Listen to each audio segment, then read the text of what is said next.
Welcome back this session. चलिए शुरू करते हैं। क्वेश्चन नंबर 11 है, भारतीय संविधान के किस अनुच्छेद में अंतर्राष्ट्रीय शांति और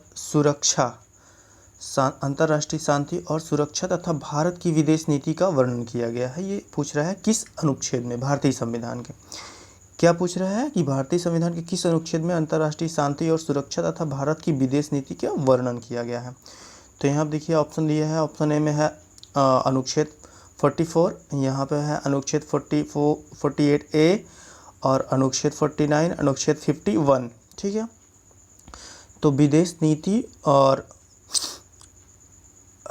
अंतर्राष्ट्रीय शांति, सुरक्षा और विदेश नीति जो है वो आर्टिकल 51 में दिया गया हुआ है। ठीक है, तो इस तरीके से ये ऑप्शन डी सही होगा। अब यहाँ पर देख लेते हैं कि आर्टिकल 44 में क्या है। तो आर्टिकल 44 में है कि भारत के समस्त राज्य क्षेत्र में नागरिकों के लिए समान नागरिक संहिता प्राप्त करने का वर्णन किया गया है, यानी कि यूनिफॉर्म सिविल कोड, समान नागरिक संहिता की बात की गई है। तो समान शब्द देखिए आप है इसमें 4 इक्वल है, मतलब समान है। तो यहाँ से आप थोड़ी सी ट्रिक लगा सकते हैं कि यदि आपसे पूछा जाए समान नागरिक संहिता के लिए कौन सा अनुच्छेद है, तो 44 है। और 44A में क्या है, इसमें है राज्य देश के पर्यावरण के संरक्षित और संवर्धन का तथा वन और वन्य जीवों की सुरक्षा का प्रयास करेगा। तो ये 48A हो गया। 49 में क्या है, राज्य प्रत्येक स्मारक, कलात्मक या ऐतिहासिक रुचि के स्थानों को जिसे संसद ने राष्ट्रीय महत्व का घोषित किया है उसकी रक्षा करने का प्रयत्न करेगा या प्रयास करेगा। ठीक है, चलिए चलते हैं नेक्स्ट क्वेश्चन में। किस अनुच्छेद के तहत राष्ट्रपति को जेबी वीटो प्राप्त है? किस अनुच्छेद के तहत राष्ट्रपति को जेबी वीटो प्राप्त है? तो ऑप्शन ए में कह रहा है कि अनुच्छेद 108, ऑप्शन बी में अनुच्छेद 111, सी में अनुच्छेद 123, डी का मतलब होता है अनुच्छेद 143। तो यहाँ पे जो ऑप्शन सही है वो बी सही है। अनुच्छेद 111 में राष्ट्रपति के जेबी वीटो की शक्ति प्राप्त है। तो देख लेते हैं अनुच्छेद 111 में क्या है। तो संविधान का जो जेबी वीटो शक्ति के तहत होता है वो किसी विधेयक पर राष्ट्रपति अनुच्छेद 111 के अंतर्गत अनुमति देने या न देने के लिए किसी समय सीमा का प्रतिबंध नहीं है। ठीक है, मतलब जो भी राष्ट्रपति के पास जाता है विधेयक, तो उस पर डिसीजन लेना है या नहीं लेना है उसकी समय सीमा का प्रतिबंध नहीं है। तो फिर जब क्या होता है, राष्ट्रपति किसी विधेयक पर अपनी अनुमति नहीं देता है या पुनर्विचार के लिए वापस नहीं करता है, तब वह जेबी वीटो शक्ति का प्रयोग करता है। तो इस शक्ति का प्रयोग सर्वप्रथम राष्ट्रपति ज्ञानी जैल सिंह ने 1986 में किया था। ठीक है, 1986 में किसने? राष्ट्रपति ज्ञानी जैल सिंह ने। किसके संदर्भ में? भारतीय डाक संशोधन विधेयक के संदर्भ में। तो ये आपको थोड़ा सा याद रहना चाहिए, यहाँ से भी क्वेश्चन बन सकता है। ठीक है, फिर अब यहाँ पे देख लेते हैं और जो आर्टिकल दिए हैं उसके संदर्भ में क्या है। 108 कहता है कि राष्ट्रपति संसद के दोनों सदनों मतलब लोकसभा व राज्यसभा का संयुक्त अधिवेशन बुला सकता है। किसके तहत? आर्टिकल 108 यानी कि 108 के तहत। फिर अनुच्छेद 123 में क्या कहा गया है? अनुच्छेद 123 के तहत राष्ट्रपति को अध्यादेश जारी करने की शक्ति प्रदान की गई है। ठीक है, अध्यादेश जारी करने की शक्ति राष्ट्रपति को अनुच्छेद 123 के तहत प्रदान की गई है। 143 में क्या है? आर्टिकल 143 के तहत राष्ट्रपति किसी न्यायिक विषय पर उच्चतम न्यायालय से सलाह मांग सकता है। ठीक है, लेकिन वह उच्चतम न्यायालय के द्वारा जो सलाह दी जाती है उसको मानने के लिए बाध्य नहीं है। तो ठीक, ये हो गया। चलिए क्वेश्चन नंबर 13 पे चलते हैं।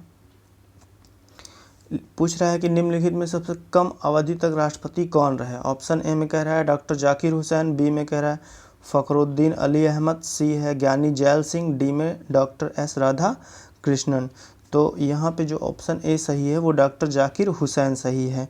तो डॉक्टर जाकिर हुसैन का निधन जो है इनके कार्यकाल के दौरान हो गया है, जो सबसे कम अवधि के लिए थे, अर्थात 1 वर्ष 11 माह तक डॉक्टर जाकिर हुसैन राष्ट्रपति रहे थे। ठीक है, चलिए क्वेश्चन नंबर 14 पे आ जाते हैं। निम्नलिखित में से कौन ऐसे उपराष्ट्रपति रहे हैं जिनकी पदावधि के दौरान मृत्यु हो गई? तो यहाँ पे ऑप्शन आप देख लीजिए, यहाँ पे जो ऑप्शन सही है वो ऑप्शन सी सही है, कृष्णकांत जो भारत के ऐसे उपराष्ट्रपति थे जिनकी मृत्यु पदावधि के दौरान हो गई थी। 2 उपराष्ट्रपति वी गिरी व और आर वेंकटरमन कार्यकाल पूरा करने से पहले राष्ट्रपति चुन लिए गए थे।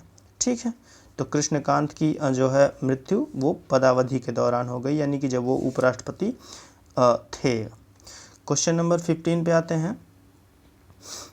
देश में अब तक कुल कितने प्रधानमंत्री हुए हैं जो प्रधानमंत्री होने के पूर्व किसी राज्य के मुख्यमंत्री थे? तो यहाँ ऑप्शन सी सही है। 6 लोग ऐसे थे, 6 प्रधानमंत्री ऐसे थे जो प्रधानमंत्री बनने के पहले किसी राज्य के मुख्यमंत्री थे। तो मोरारजी देसाई थे इसमें, बम्बई मतलब महाराष्ट्र में मुख्यमंत्री थे। चौधरी चरण सिंह उत्तर प्रदेश से मुख्यमंत्री थे। वीपी सिंह उत्तर प्रदेश से मुख्यमंत्री थे। पीवी नरसिम्हा राव आंध्र प्रदेश से मुख्यमंत्री थे। एचडी देवगौड़ा कर्नाटक से थे। और अभी जो माननीय नरेंद्र मोदी जी हैं वो गुजरात से मुख्यमंत्री थे। तो ये 6 लोग सब पहले किसी न किसी राज्य के मुख्यमंत्री थे जो प्रधानमंत्री बाद में हुए हैं। ठीक है, चलिए क्वेश्चन नंबर 16 है। यहाँ पे मूल संविधान की बात कर रहा है, वर्तमान में नहीं। देखिए, मूल संविधान में लोकसभा की सदस्य संख्या कितनी निश्चित की गई थी? मूल संविधान की बात कर रहा है, वर्तमान की बात नहीं कर रहा है। ठीक है, तो यहाँ पे जो ऑप्शन ए सही है वो 500 लोकसभा की सदस्य संख्या वो 500 निर्धारित की गई थी। कब? मूल संविधान में। तो यह संख्या कहाँ निर्धारित की जाती है? यह अनुच्छेद 81 के तहत निर्धारित की गई है मूल संविधान में। ठीक है, तो 500 निश्चित की गई थी, लेकिन क्या हुआ, समय समय पर उसको बढ़ाया जाता है। सबसे पहले बढ़ाया गया है 7वें संविधान संशोधन के तहत 1956 द्वारा। तो राज्यों का पुनर्गठन करते हुए लोकसभा की अधिकतम सीट कितनी कर दी गई थी? 525 कर दी गई थी। कब? 7वें संविधान संशोधन 1956 में 5-5। ठीक, उसके बाद क्या हुआ, 31वें संविधान संशोधन अधिनियम 1974 द्वारा इनकी संख्या 5 से बढ़ा के 545 कर दी गई। ठीक, 545 कर दी गई। और जो है फिर 1987 में जब गोवा दमन द्वीप पुनर्गठन अधिनियम आया तब इनकी अधिकतम संख्या कितनी हो गई? 552 हो गई। तो वर्तमान में जो लोकसभा की सदस्य संख्या है वो 543 है। ये है एक्चुअली में, मैक्सिमम इतना हो सकता है, कितना? 552, और है कितना? 543, जिसमें इन सदस्यों में 524 सदस्य राज्यों से चुने जाते हैं और 19 सदस्य जो है वो केंद्र शासित क्षेत्रों या संघीय क्षेत्रों से निर्वाचित होते हैं, और 2 सदस्य आंग्ल भारतीय वर्ग के प्रतिनिधि के रूप में राष्ट्रपति उनकी नियुक्त अनुच्छेद 331 के तहत मनोनीत करते थे। क्यों? क्योंकि 104 संविधान संशोधन 2020 के तहत, 104वें संविधान संशोधन 2020 के तहत एंग्लो इंडियन का कोटा अब समाप्त कर दिया गया है। यानी कि जो 2 एंग्लो इंडियन लोकसभा में चुनकर जाते थे वो अब चुनकर नहीं जाएंगे। ठीक है, चलिए क्वेश्चन नंबर 17 पर चलते हैं। भारतीय संविधान के द्वितीय या उच्च सदन का गठन कब हुआ? यानी कि यहाँ राज्यसभा की बात की जा रही है। ठीक है, तो राज्यसभा का गठन कब हुआ था? तो ये हुआ था 3 अप्रैल 1952 में, यानी 3 अप्रैल 1952 में। तो यहाँ पे थोड़ा सा देख लेते हैं। भारतीय संविधान के लागू होने के बाद 3 अप्रैल 1952 को काउंसिल ऑफ स्टेट्स नामक राज्यसभा का सर्वप्रथम गठन हुआ। यानी कि इस नाम से हुआ। किस नाम से हुआ? काउंसिल ऑफ स्टेट्स नाम से। ठीक, सर्वप्रथम गठन हुआ। राज्यसभा भारतीय संसद का द्वितीय उच्च सदन है। इसमें राज्यों के सदस्य होते हैं। ये सदस्य राज्यों और संघ राज्य क्षेत्रों का प्रतिनिधित्व करते हैं। चलिए, ये डेट याद रखिएगा आप। ठीक, क्वेश्चन नंबर 18 पे चलते हैं। 10 क्वेश्चन हम पहले कर चुके हैं, इसीलिए 11 से शुरू किए हैं। पिछला वीडियो आप देख लीजिएगा जाके। चलिए, तो यहाँ पे देखते हैं कि भारत में संसदीय प्रश्न पूछने की प्रक्रिया सर्वप्रथम किस अधिनियम द्वारा शुरू की गई थी? संसद में प्रश्न पूछने की प्रक्रिया सर्वप्रथम किस अधिनियम द्वारा शुरू की गई थी? ये आपका प्रश्न है। तो ऑप्शन ए में कह रहा है चार्टर अधिनियम 1813, बी में कह रहा है भारतीय परिषद अधिनियम 1892, सी में कह रहा है भारतीय परिषद अधिनियम 1861 और डी में कह रहा है भारत सरकार अधिनियम 1935।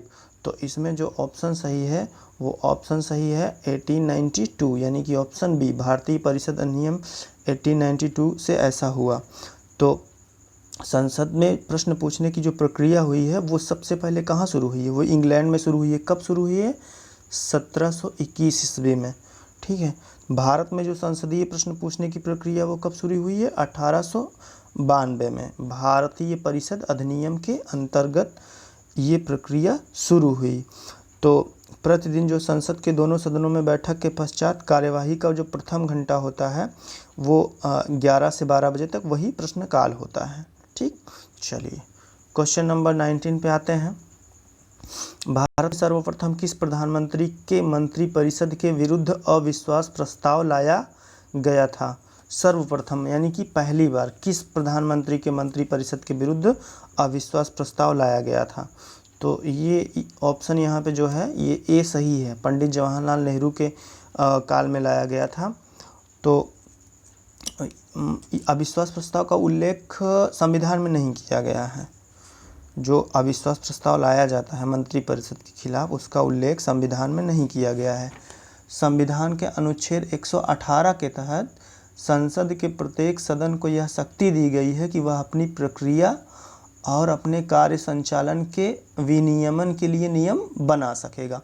यह शक्ति किसमें है? अनुच्छेद 118 में, कि संसद अपने जो वह अपनी प्रक्रिया और अपने कार्य संचालन करेगा वो उसके लिए नियम बना सकता है। तो सर्वप्रथम जो अविश्वास प्रस्ताव पहले प्रधानमंत्री पंडित जवाहरलाल नेहरू के मंत्रिपरिषद के विरुद्ध 1963 में आचार्य JB कृपलानी द्वारा लाया गया था, जो गिर गया, यानी कि जो प्रस्ताव पास नहीं हुआ। तो लोकसभा के कम से कम 50 सदस्यों द्वारा अविश्वास प्रस्ताव का अनुसमर्थन आवश्यक है। यानी कि अब मंत्रिपरिषद के खिलाफ अविश्वास प्रस्ताव ला रहे हैं तो 50 सदस्यों की समर्थन जरूरी होता है पहले। इसे प्रस्तुत करने के लिए कोई विशेष कारण या आधार बताना आवश्यक नहीं होता है। ठीक, चलिए क्वेश्चन नंबर 20 पे चलते हैं। इसमें कह रहा है कि 16वीं भारत वन स्थिति रिपोर्ट 2019 के अनुसार भारत के किस राज्य केंद्र शासित राज्य में सर्वाधिक मैंग्रोव वन पाए गए हैं? तो जो अभी 2019 में 16वीं भारतीय वन रिपोर्ट आई है उसके हिसाब से ये पूछा जा रहा है कि मैंग्रोव वन जो है वो किस राज्य या केंद्र शासित प्रदेश में सबसे ज़्यादा पाए गए हैं। तो इसका जो ऑप्शन है वो वेस्ट बंगाल होगा, ये आप जानते हैं। तो सर्वाधिक मैंग्रोव आच्छादित जो राज्य है वो वेस्ट बंगाल है, जहाँ पे 2112 वर्ग किलोमीटर 2112 स्क्वायर किलोमीटर या वर्ग किलोमीटर क्षेत्र में ये फैला हुआ है। दूसरे नंबर पे आप जान लीजिए गुजरात आता है, 1177 वर्ग किलोमीटर के साथ गुजरात दूसरे नंबर पर है।